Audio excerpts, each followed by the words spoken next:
আপনাদেরকে আমি রিকোয়েস্ট করব, ভিডিওটা আপনারা মনোযোগ দিয়ে দেখুন। যদি আপনারা মনোযোগ দিয়ে ভিডিওটা দেখতে না পারেন, তাহলে পরে একটা বিশাল বড় সুযোগ আপনারা মিস করে ফেলবেন। তাই আমি আপনাদেরকে বলবো যে আপনারা, আমি যেভাবে বলছি ঠিক সেভাবেই আপনারা প্রয়োগ করবেন।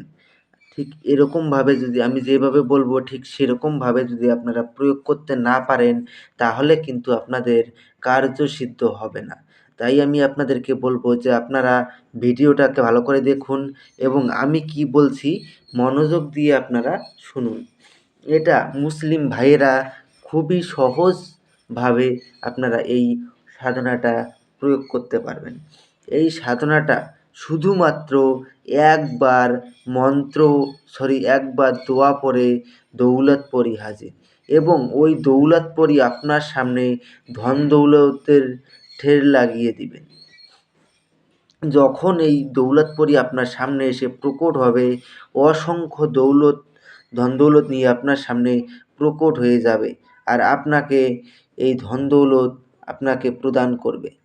তো আশা করি আপনারা পুরো বিষয়টা ক্লিয়ারভাবে বুঝতে পারবেন আমার এই ভিডিওটা শেষ পর্যন্ত দেখলে পরে। আরও একটা বিষয়, এটা যদি আপনারা নিজেরা প্রয়োগ করতে না পারেন, এটা চালান করে দেওয়া হয়। চালান করে নিতে গেলে স্ক্রিনে দেওয়া নাম্বারে আমার সঙ্গে কন্ট্রাক্ট করে নেবেন। তো এই দৌলতপরিকে দিয়ে আপনারা যে কোনো ধরনের কাজ, ভূত ও ভবিষ্যৎ আপনারা আগের থেকে জানতে পারবেন।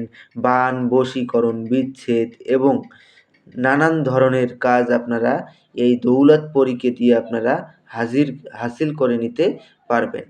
কিন্তু এই দৌলতপরি সাধনা করতে গেলে আপনাদেরকে প্রথমত আমার কাছ থেকে কমেন্টে অনুমতি নিয়ে নিতে হবে।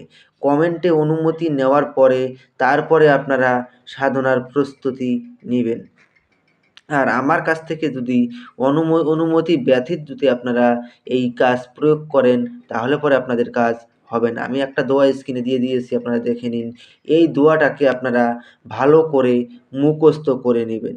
মুখস্থ করে নেওয়ার পরে আপনারা এই দোয়াটাকে ১০১ বার জপ করে আপনার নিজের নামে সিদ্ধ করে নেবেন।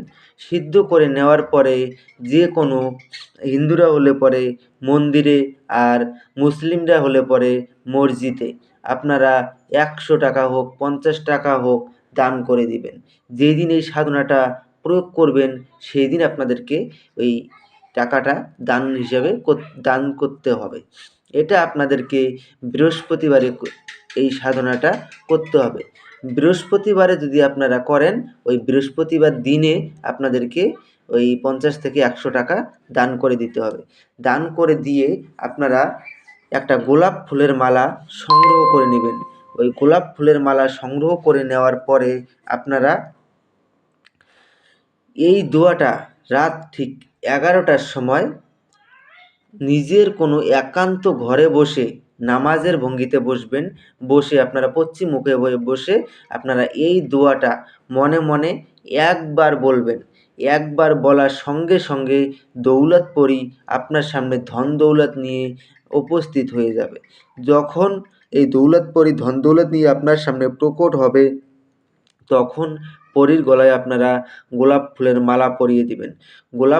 এই দৌলতপরি যখন আপনার গোলাপ ফুলের মালা স্বীকার করবে, তারপরে আপনারা উনাকে বলবেন যে আমার কাছে আপনাকে ৩টি শপথ করতে হবে।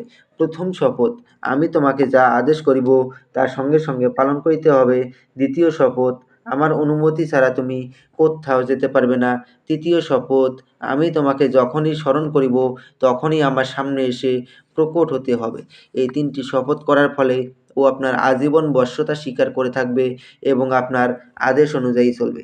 তারপরে ওই পরীকে বলবেন যে আপনাকে কী নামে ডাকলে পরে আপনি আমার সামনে এসে প্রকট হবেন। উনি আপনাকে একটা নাম বলে দিবে, ওই নামে আপনি যখনই ডাকবেন তখনই এই দৌলতপরি এসে আপনার সামনে প্রকট হবে। তো আশা করি বুঝতে পেরেছেন। তো ধন্যবাদ, আবারও দেখা হবে পরবর্তী ভিডিওতে।